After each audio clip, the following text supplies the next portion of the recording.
Pais de duas meninas, Brian, que é americano, e Ana, que é brasileira, conversam bastante sobre a educação das filhas. A confiança e o diálogo são o ponto de partida na hora de tomarem as decisões. Eu confio muito na opinião de minha esposa para me guiar, para entender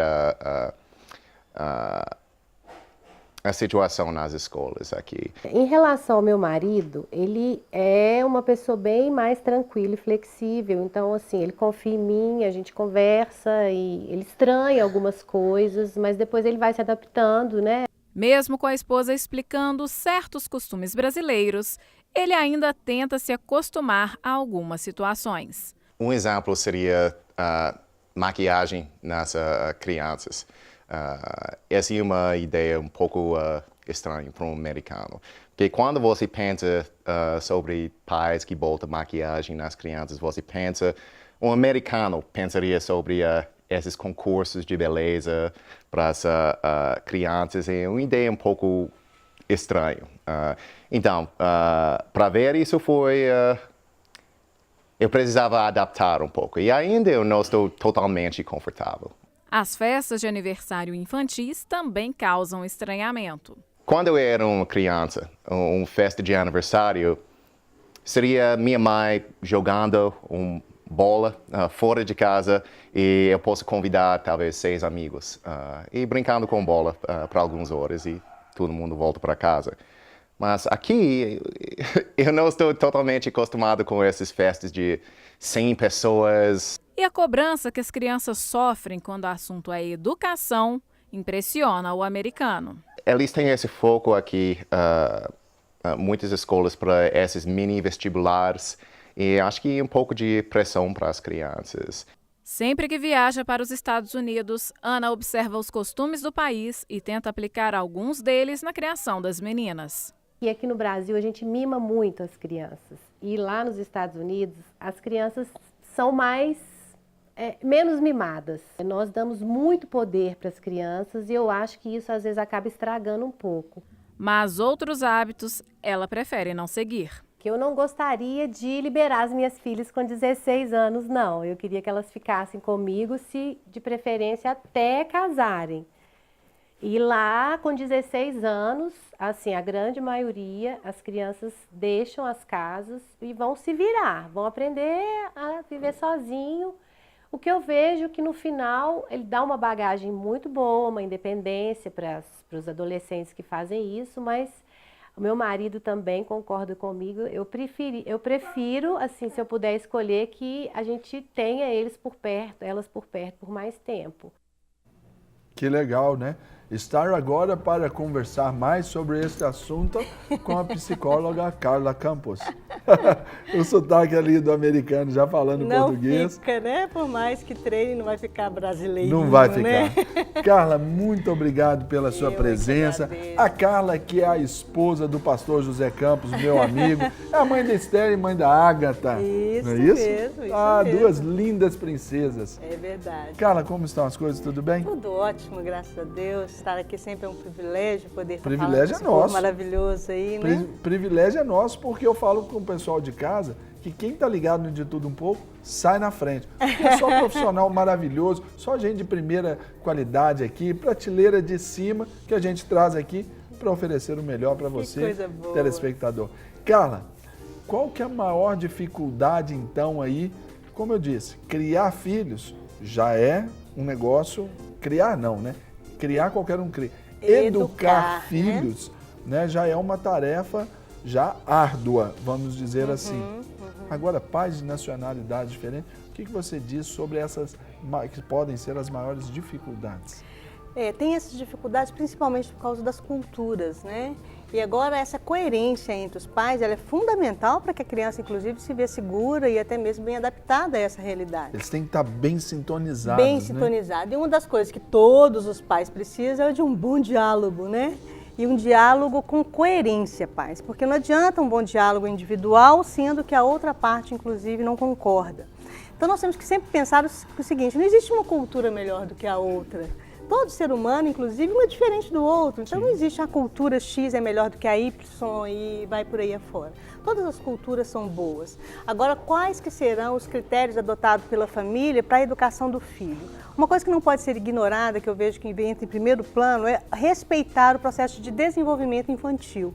Que isso é independente de onde que a criança está, nós temos que respeitar até quando que ela dá conta de adaptar-se a essa realidade. Por exemplo, o falar, a forma, a fonética, o desenvolver a palavra. O nível de informação, porque a criança, eu imagino, a começar assim, de exemplos pequenos que a gente vive no nosso dia a dia, nós que somos pais, Carla. Por exemplo, o pai quer que o filho fale primeiro papai.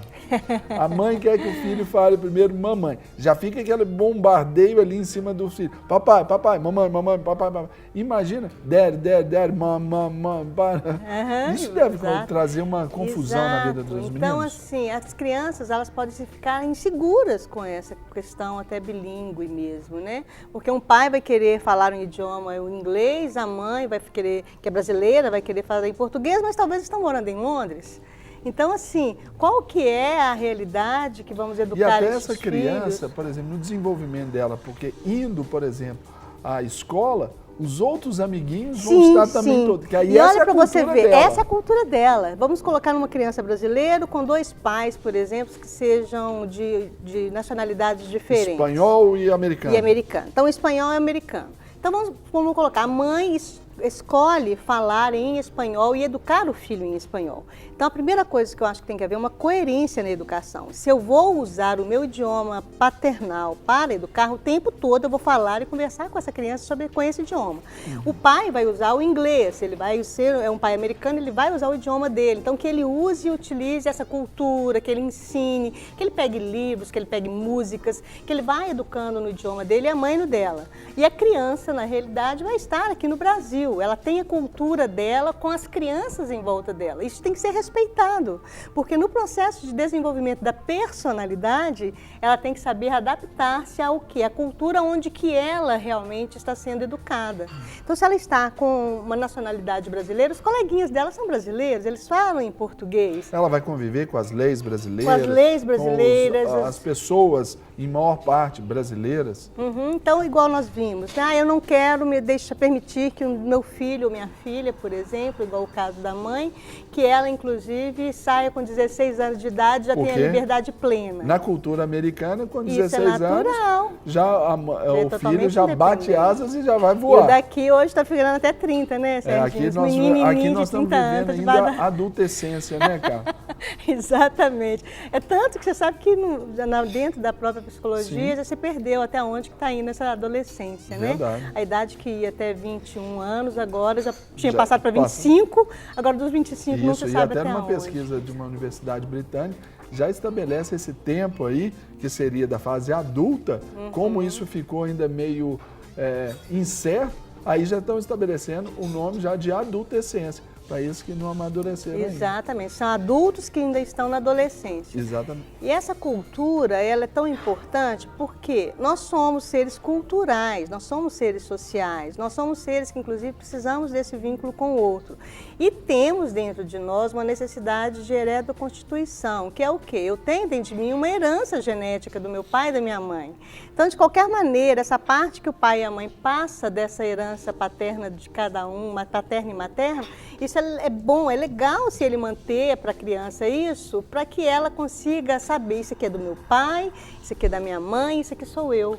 Agora, uma dica, por exemplo, para esses pais, especialmente, respeitando o processo de desenvolvimento da criança, Carla, como que os pais devem trabalhar, né, a questão do diálogo, porque, por exemplo, no fator disciplinar, as culturas elas se divergem muito. A gente vê o brasileiro um pouco mais solto e talvez o europeu, o americano um pouco mais oriental, rígido, que é mais oriental, rígido, mais bem disciplinado, diferente do ocidental, né? Como né? lidar então com essa questão, por exemplo, da disciplina com a criança no contexto aí dessas duas culturas diferentes? A primeira parte que tem que haver é essa coerência entre as duas partes, que são o pai e a mãe. Porque qual que vai ser os critérios que nós vamos utilizar? Esses pais, eles têm que estar bem coerentes. Essa coerência ela é fundamental para que dê para a criança uma segurança no processo de construção dos limites. Então, o que vai acontecer? A criança ela vai seguir esse pai, mas de acordo com um padrão que seja coerente com a realidade dela. Então, eu não posso, por exemplo, vamos colocar no extremo, que o oriental é muito diferente do ocidental, Sim. introduzir numa criança um regime de prática diária, de limite, não pode isso, não pode aquilo, sendo que todos os colegas, toda a sociedade à volta faz totalmente diferente. Serginho, isso, inclusive, a gente tem que tomar cuidado com os pais de forma natural, não necessariamente só os com nacionalidades diferentes, mas os pais eles têm que entrar numa coerência para que o quê? O filho dê conta de adaptar-se a esse ensino sem haver frustração, porque a criança ela pode entrar em choque. Os meus pais querem de um jeito e a sociedade exige de outro. Agora, qual que seria o meio termo onde que a criança possa ficar cada vez mais, se sentir equilibrada entre esses dois mundos, vamos dizer assim, o mundo familiar e o mundo cultural pelo qual ela vive.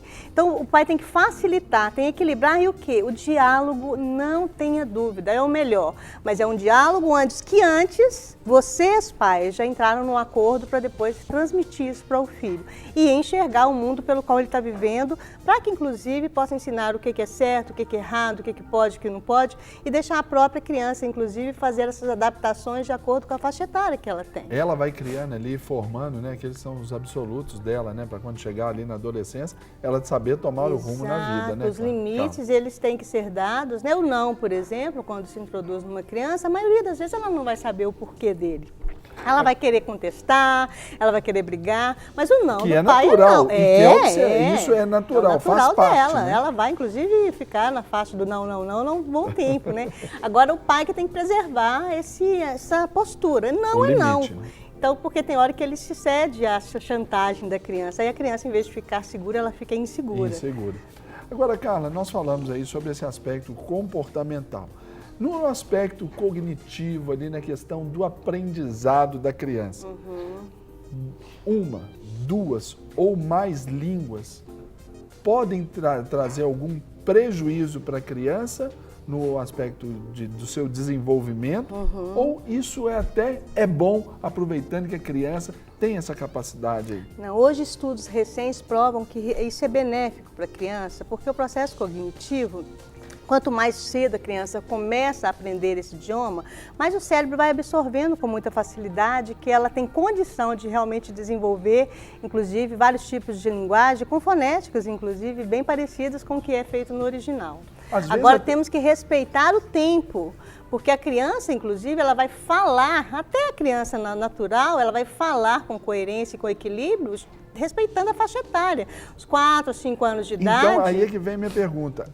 É até comum, natural, que ela embole alguma coisa também, naturalmente. Sim. Isso não é nada para desesperar os pais. Não, porque isso em qualquer nacionalidade. Chatear, né? Ah, ele misturou o português com o inglês e vice-versa. Exato. E os pais... As palavras em português, vamos dizer, uma criança de 3 anos e meio, ela está muito confusa, porque ela não desenvolveu muito bem essa fonética. E o pai, ele tem que respeitar também aquela, talvez já uma opção da criança, por exemplo, de querer ou não falar a sua língua, a língua dos seus pais? Sim. Porque essa escolha, ela que vai fazer. Talvez ela vai querer desenvolver a nacionalidade dela. Se ela é brasileira, ela vai falar. Né?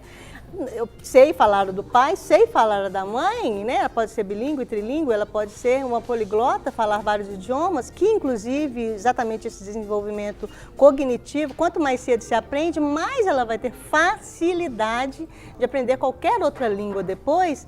Então isso fica bem mais fácil para a criança absorver isso. Agora tem que realmente respeitar e não querer impor o meu que é o certo, o meu que é melhor, o meu que é mais bonito, que é mais rico, né? Então deixar a criança mesmo fazer as suas escolhas dentro da nacionalidade. É uma autonomia que se dá a ela, né? Sim, e isso tem que ser respeitado, porque a criança ela tem vida própria, ela não pode ser um ser humano que é continuidade do outro. Então é isso, pai, que você tem que buscar respeitar. O seu filho, ele tem uma identidade própria e ele vai desenvolver isso ao longo da vida. É lógico que você é uma influência super importante, mas você também tem que saber que ela tem direito de escolher qual idioma, qual país, qual que é a afinidade, que só com o tempo ela vai ter mesmo ao longo da vida. E isso é muito importante para a cultura, para as pessoas que estão à volta e para a própria família. E, Carla, para a gente encerrar aqui, uma última colocação que eu gostaria de que você falasse para a gente. A questão da alimentação.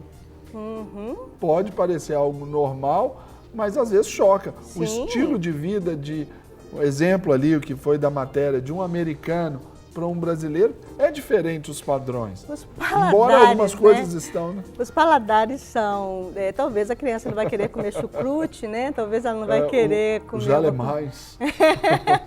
Então, assim, temos que respeitar, temos que manter os nutrientes para a alimentação saudável da criança. Isso aí tem que ser colocado em qualquer cultura. Os pais têm que ensinar aos filhos quais que são as melhores formas de alimentação, onde que tem que comer verduras, legumes, né? Proteínas. Temos que estar introduzindo na alimentação diária e, inclusive, tomar muito cuidado com a questão dos chips, com os refrigerantes, com essas comidinhas que as crianças, no normal, gostam. Já são apaixonadas. Né? E que, se deixar por conta, ela substitui por uma alimentação saudável. Então, o pai tem que estar monitorando esse tipo de alimentação e também não pode exigir. Você tem que comer o que o pai come, que isso é o prato principal do meu país. Deixa a criança por ela mesma, adquirindo esse paladar, essa delícia. E talvez exatamente o pai, ai, como isso é gostoso, como eu amo isso. Só essa fala vai fazer com que a criança goste. Você acredita que minha filha aprendeu a gostar de jiló por minha causa, né? Eu amo jiló, e jiló é uma coisa que quase ninguém come, né? Ninguém gosta. Mas aí o que eu fiz? Você gosta? Eu gosto. E eu fiz uma omelete, e na omelete eu pedi a menina, para minha secretária, para colocar jiló, tomate, pedacinho. Ela falou, mamãe, mas como o jiló é gostoso? Mal sabe ela que está misturado com outras coisas, mas ela já começou a sentir o sabor, né? Então aí eu comer, gostoso, ela... deve ser gostoso mesmo. Então ela já foi colocando que era gostoso, quando para muitos é ruim. Meu marido, por exemplo, não gosta. Então já é o exemplo dos pais para os filhos. Exato. Essa influência que nós exercemos, mas de uma maneira positiva, não impositiva. Claro. A imposição sempre ela é maléfica. Nunca ela vai acrescentar nada na vida útil da criança. E lembrando do comum acordo pai e mãe, né? Exatamente. Essa coerência, esse diálogo, esse estar junto para educar, para formar um ser humano melhor, para que o mundo ganhe e todo mundo ganhe.